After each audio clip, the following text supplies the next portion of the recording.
Hello, Cinnabar Moths, or any kind of moth you'd like to be. Welcome to the Writer's Triangle, Cinnabar Moths podcast about all things publishing and books. Today we are here with Cassondra Windwalker, the winner of the 2022 Cinnabar Moth Literary Collections Award for Excellence in Poetry. Cassondra, congratulations on your win. How are you doing? Thank you so much. I really appreciate it. How are you feeling today? I'm doing really good. It's been raining here for about 3 solid weeks, so I'm a little sleepy, a little somnolent, lulled by the sound of the rain, but other than that, I'm good. Yeah, it's been raining over here quite a bit recently as well. It's nice. I enjoy the rain. That's good. How does it feel to be the winner of the Excellence in Poetry Award? Honestly, it feels quite surreal. I was stunned when I learned about this, and I was just so deeply humbled and honored. I'm just really staggered by the honor. So, what was your first thought when you're told that you won? Well, that can't possibly be right. I don't deserve that. There are so many really remarkable poets out there, and I was just really moved and touched that my work had enough of a connection with the people who read it that they thought that it was worthy of that. Yeah, we as Cinnabar Moth did in literary collections did enjoy your work, and I want to delve into it a little bit. Can you tell us some of the inspiration behind your poetry? Well, so this particular book is called Tide Tables and Tea with God. And I wrote this book after my husband and I moved to Alaska, which was an enormous change in both of our lives and a change in how we connected with the natural world around us and a change in how we connected with people around us because we live a much more isolated life than we did before. And in the midst of all of that change, there were some very, very significant losses that occurred. And so I was looking for ways to make sense of how we connect with a world that is full of endless death, but equally full of life, and how we make sense of that with the natural world, and how we make sense of that with one another, and how we make sense of that with ourselves. Okay, so you'd say that the inspiration behind uh, your most recent work of poetry was from your real life, is that correct? Yes, yes. I often say there are different genres of poetry like there are everything else. Some people write fantasy poetry or paranormal poetry or horror poetry, but my poetry, I would always say, is nonfiction.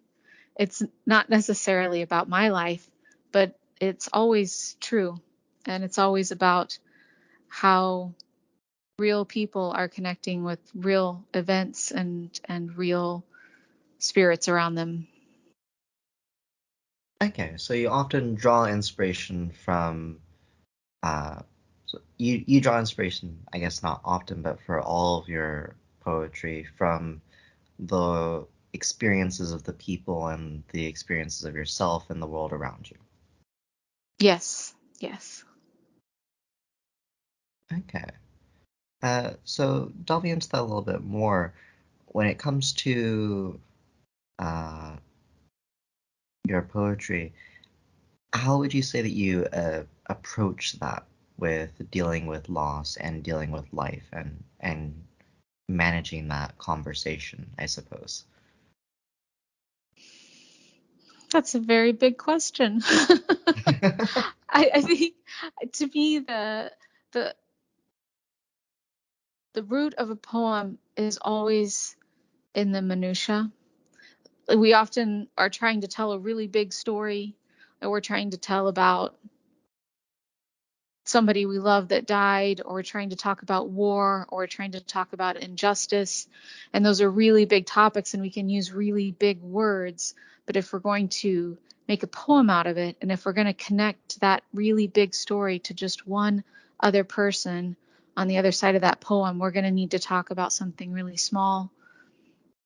So maybe when you're talking about someone whose mother died after months in a hospital, you don't talk about his mother dying. You talk about the way the styrofoam cup with the cold coffee felt on his mouth, and how that was the strangest comfort, and how he hates styrofoam cups now.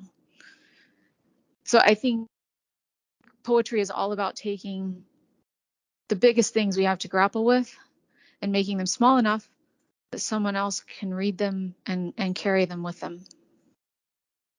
Hmm. That's a nice imagery. I hadn't thought of it in that way, but it's making it small enough to carry.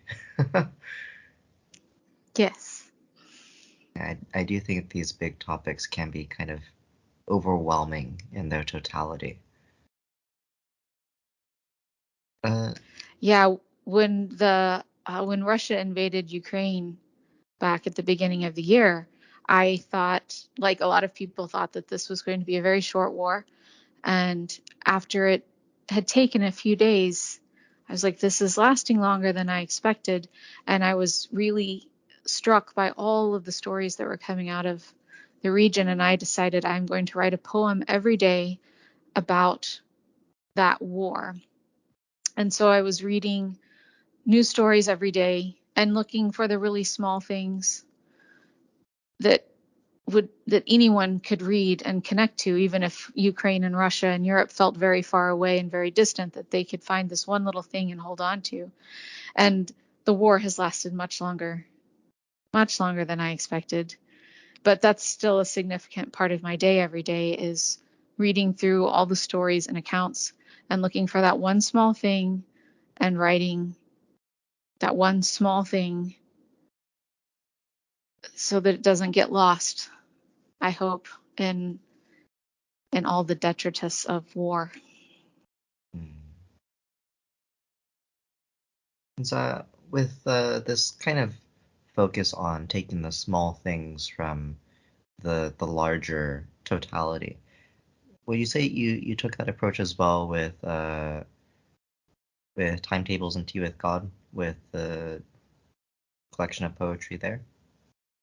Yes, I think that was definitely what I was doing. We had such big stories to tell. Uh, I had a friend right before we moved, just a few weeks before we moved here, who died by suicide. My husband's cousin that he grew up with died by suicide, and my stepson died shortly after we moved here, just shortly after that. So we had these really, really big stories that are very difficult to tell. And at the same time, I'm learning all of these stories of Alaska, which there's an immense wealth of stories here that people have shared with me, that the land itself has been sharing with me. So I was overwhelmed with huge stories that had great import. And I hope that I was able to distill them in this book and make them small enough to drink down in a cup of tea, maybe. Yeah, those are definitely very large topics to tackle and to bring down to a more carryable level through the poetry. With talking Yes. about your work and going into it, do you have an idea of where you'd like your work to go next, so to speak?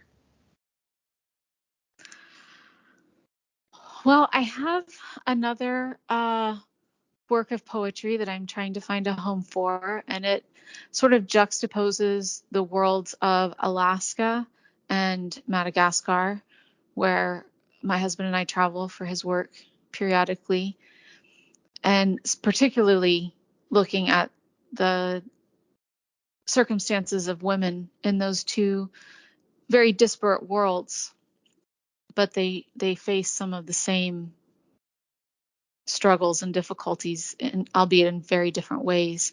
And so I'm hoping to find a home for that book. It's called Paint by Numbers World, because we have a tendency to paint the world into numbers. We think we have a first world and a second world and a third world, and identifying who's in which one enables us to decide how we're going to think about them without really any empathy or guilt maybe for how we judge them. So I'm hopeful to find a home for that book of poetry. That's the next one that I'm working on there. And then I'm trying to find a home for the novel I just finished, which is called The Gardener's Wife's Mistress. And it's wildly different from any other novel that I've written. So we'll see if I can find a good home for it. Even just from the title, it sounds like a rather interesting story, and hopefully you'll be able to find homes for both the novel as well as the poetry that you've recently done your work on. Thank you. I'm working on it.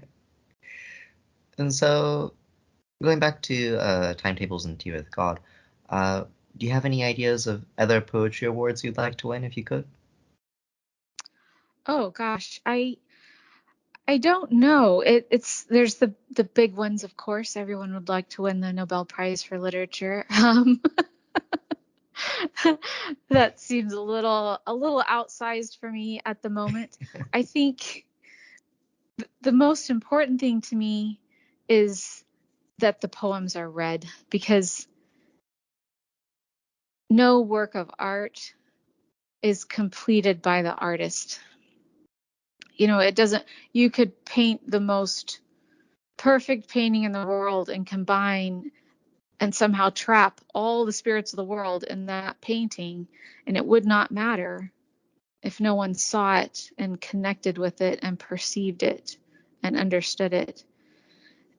And poetry is one of the most adept forms of art, probably next only to music, in that it's very much about what someone is bringing to the art, has to do with what they draw from it.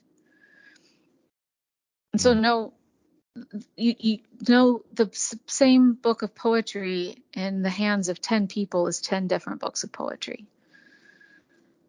So it's much more important to me that my work is read than that it's awarded.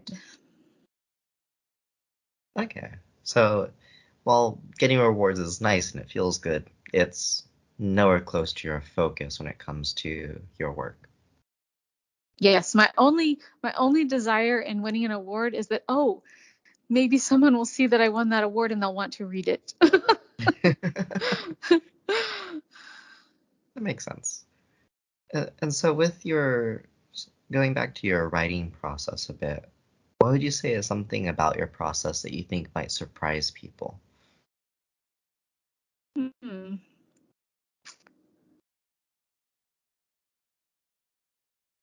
Maybe how disciplined it is for me. I think a lot of people have sort of a romantic idea of writers who are suddenly stricken by a magical muse and overcome and scribble things down furiously in the middle of the night and then maybe don't write again for 3 more tortured months. And I'm sure there are plenty of people who do operate just that way, but I'm very disciplined in my work, and I work every day in one way or another on my art, and am continually trying to find readers. Mm. And so the surprising thing is just the level of daily dedication that you put into not only the writing aspect, but also the outreach to find people to connect with your art. Yes, I think most people don't realize how much drudgery is involved in the art world. Uh, so, given this drudgery as well as your experience with poetry in general, what would you say is some advice you'd give to aspiring poets who are looking to break into poetry? I think there's a couple of different approaches to poetry in particular. I think there are people for whom poetry is an outlet. It's very therapeutic. It helps them center themselves. It helps them divest themselves of feelings and ideas that would otherwise be overwhelming. It helps them work through and process traumas and worries and anxieties. And I think that is a purpose for poetry that's very different from my approach to poetry, which is for the sake of the art. And if you're going to be an artist as a poet, then you have to be really ruthless with yourself. You have to be continually honing your craft and bettering yourself and examining your work and not being self-indulgent, but actually telling the story in the best, truest way that you can. Not just indulging yourself. Hmm. I think that's a very good point, is to try and keep the authenticity to the story intact. And Yes, because you may have to talk about really difficult, uncomfortable, ugly things.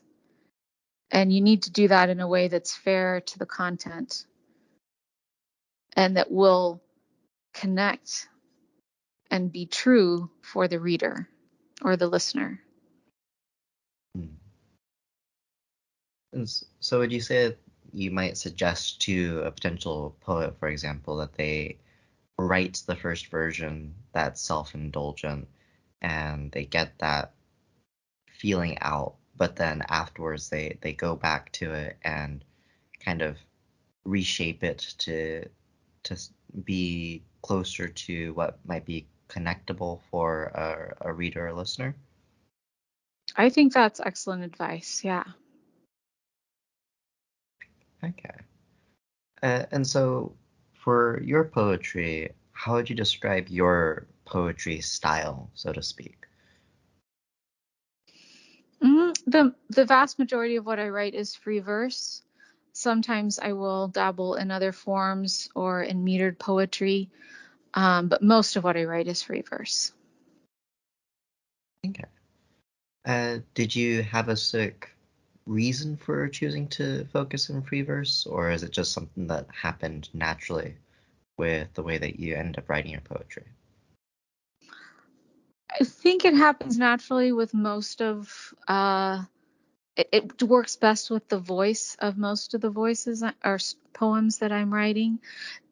The nice thing about metered poetry or poetry that follows very strict forms is that it really forces you to choose your words well and be very mindful that you have the absolute best word in the best place.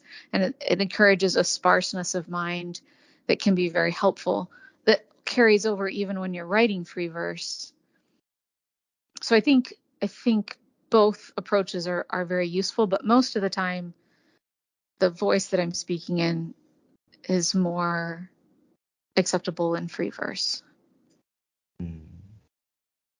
And so would you say that having experience with writing more measured and metered poetry can be helpful with the what you had mentioned earlier about kind of taking these large topics and making them smaller? Yes, absolutely. I think that's very true. There's a book. It's been out for quite a long time. The actor and comedian from Great Britain, Stephen Fry, wrote a book called The Ode Less Traveled, and it's really hilarious, really irreverent, but incredibly scholastic. He goes through all of the different forms of poetry and gives very rude and bawdy examples of all of them. which are just wonderful. So he does an excellent job of demonstrating how you can deal with all kinds of topics in all kinds of voices within these very strict forms. And what that kind of approach does is it enables you to really be a master of the language that you're using, so that even if you are writing in free verse or in limericks, that your work has the most punch that it can, the biggest impact. Mm. Yeah, I do think that variety of experience can be helpful. I can imagine even when you're writing books, that experience can be really helpful to kind of improve the efficiency of the words that you're putting on the page, even if there's more of them when doing a collection of poetry or just a collection of words to create the story for a novel. Yes, absolutely. And I think people talk a lot of times very derogatorily about Twitter, which is mostly fair.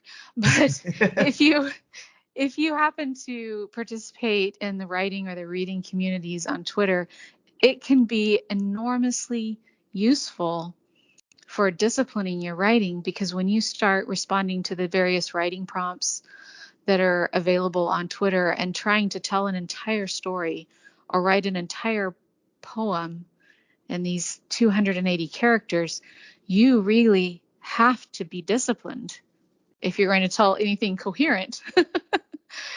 And so it can be an excellent way to practice your work, and maybe not even practice, but especially if you're working full time, you don't have time to come home every night when you're exhausted after dinner and the kids are off to bed, and now you're supposed to write chapters in your book and your brain is scrambled. But maybe you can write a chapter in a tweet. You can tell a little tiny story in that little tiny space, and in so doing, you actually improve yourself as an artist and improve your mastery of language itself. So anything you can do to add a little bit of discipline into your art is going to pay dividends. I think that's another great piece of advice for anyone out there aspiring to go into poetry, or even existing poets who wants to try and find a way to improve their art, is to take those opportunities wherever you find them to explore perhaps a different way of approaching your art, to open up your mind to these other possibilities. Yeah, it's an odd paradox, but when we box ourselves in, we often find entirely new worlds inside that framework, where when we were scribbling madly outside the lines, we didn't even perceive what was really in there. So discipline can be enormously freeing in the weirdest way. And so going back to your writing a little bit, what do you hope people get out of your work? Well, I think, especially with Tide Tables and Tea with God, I think that even in our modern society, where we talk a lot about mental health issues and depression, that we are still deeply uncomfortable with those realities. And we're also very deeply uncomfortable with death. We have managed to get to a place in our society where death is really sanitized. It's whipped out of our field of vision almost as soon as it happens. It's cleaned up, it's tucked away, and then we all go back to work and we function and we proceed as if nothing had ever happened, or at least that's the expectation.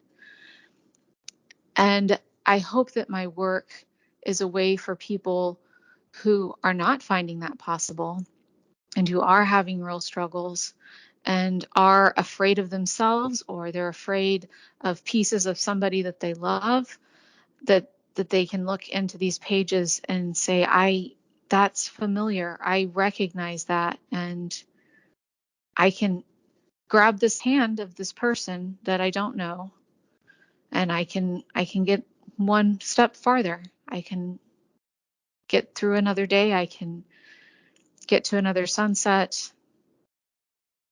I'm not alone in this. This is real, and matters and it doesn't diminish me as a person. And I can make this a part of my life in a way that is life-giving and not life-destroying. Yeah, I do think that having that connection to one's grief and one's pain, and having that connection not be an anchor in our lives or a continual source of destruction in our lives, can be difficult at times to manage. Yes. So going to your overall writing and your experience with poetry and writing as a whole, would you say that you have any specific person that you draw great inspiration from? As a poet or as a reader? Let's do both. Let's start with poet, and then you can also mention as a reader.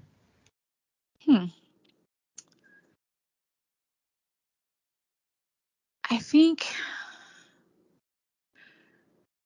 it's so difficult because so many poets have had a really deep impact on my work. Maybe the most impact. That's very difficult. Maybe Rainer Maria Rilke.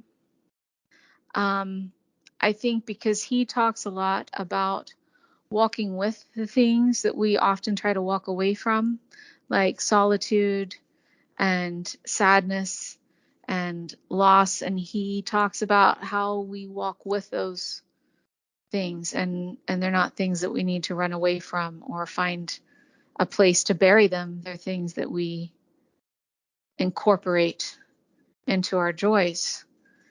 And so that he has probably had a major impact on trying to carry that message forward. As a reader, it's really difficult to say also. I know it can be hard to narrow it down to just one person. I know. Gosh. I don't think I can. That's like asking someone their favorite book, you know? It's like, for some reason, everyone asks that question, and it is the worst question. Not only are there like 1,000 favorite books, but the 1,000 changes every day. You know, is who speaks to you on one day versus another. So I have no idea. That's totally fair. I feel like that happens with music as well, right? Someone asks you, what's your favorite Mm, songs? Well, today I'm in a good yes. mood, so this one song that's uplifting is my mood right now. But catch me tomorrow, I'm not feeling that good, and this other song is going to be my favorite song then because it matches what I'm feeling. Absolutely. I do think that with poetry and with writing as a whole, that happens as well. It's like, well, what I'm connecting with in this moment is different than what I was connecting with maybe even 30 minutes ago. Yes. And so with that kind of difficulty with choosing, right?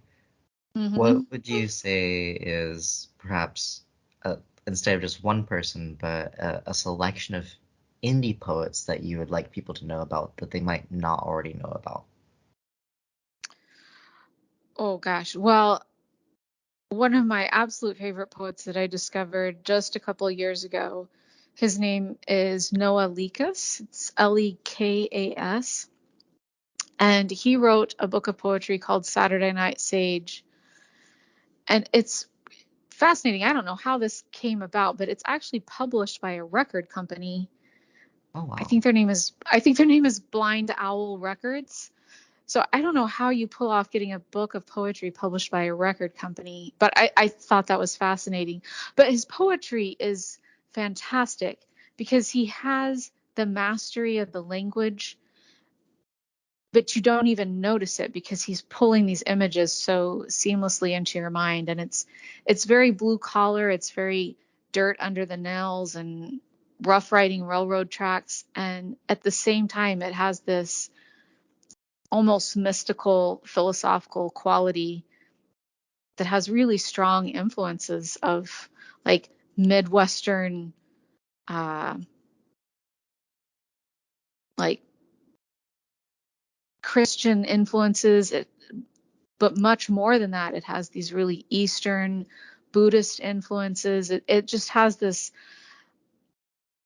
sense of the world and of relationships with the world, but grounded in these really physical, tangible aspects of life that people have to grapple with when they're hungry and when they're tired and when they're poor and they don't know what they're going to do next and they're desperate. And so it's a very magical book of poetry, but that still manages to be incredibly down to earth. And I still don't know quite how he accomplished that, but I'm really impressed by it. Okay. That sounds like that's quite the glowing review and recommendation right there. I really liked it, and it's one of those books of poetry that when you read it, like so many books out there in the indie publishing world, you're so used to reading kind of the cookie cutter books you get off the bestseller list, and then you pick up one of these indie published books and you're like, why am I even writing? This is fantastic. You forget how fresh and inventive and beautiful and creative people can be. And I love that about reading indie published and a lot of self-published books. There's just so much magic out there. Yeah, I do agree that I imagine anyone who's listening is already going into and diving into the indie publishing world, but being able to explore that and having a space that exists to explore people that aren't in the mainstream who have these really beautiful voices to share is a great opportunity to take advantage of. Yeah, there's never been a moment like this in the history of the world when we had so much access to so many stories. And it would be a shame to miss out on that. And so thank you, Cassandra, for speaking with me today and being on the Writer's Triangle. Oh, thank you so much for having me. It's really been delightful. And congratulations again on being the winner for the Cinnabar Moth Literary Collection's Excellence in Poetry Award. Well, thank you. Thank you very much. Cassandra, can you tell us where to find you on social media? Yes, I'm on Twitter at Windwalker Write. I'm on Instagram at Cassondra Windwalker, and you can find me on Facebook at Cassondra Windwalker Writes. And for all of our listeners, be sure to visit cinnabarmoth.com or cinnabarmothliterarycollections.com to check out the transcripts, and we'll also have the links to Cassandra's social media. Thank you to all of our listeners for listening, all of you beautiful moths, and thank you, Cassandra, for coming on. Very happy to be here.